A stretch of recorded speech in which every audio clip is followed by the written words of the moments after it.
नरसिंहधाम धादिङको नरसिंहधाम सल्यानटारमा अवस्थित हामी यो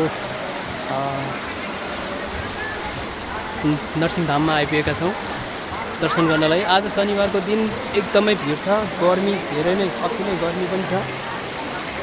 तर गर्मी जति नै भए पनि यो दोभानमा छिर्दाखेरिको यो शीतलताले त्यो गर्मीलाई बिर्साइदिएको छ। धेरै नै हुनुहुन्छ आजको दिन, आज शनिबार पनि परेको भएर होला श्रद्धालु भक्तजनहरू धेरै हुनुहुन्छ। दिदीभाइ दाजुबहिनी बुबा आमाहरू धेरै हुनुहुन्छ यहाँ।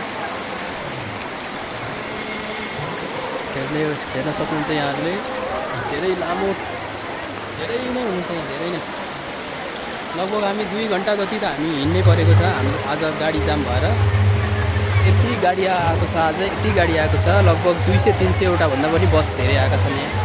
बाटो जाम भएर हिँड्नु परेको छ हामीलाई आज। तर जे होस् यो नदीको दोभानले, यो बुढी गण्डकी नदीको दोभानको चिसोले हामीलाई यहाँको गर्मीलाई बिर्साइदिएको छ।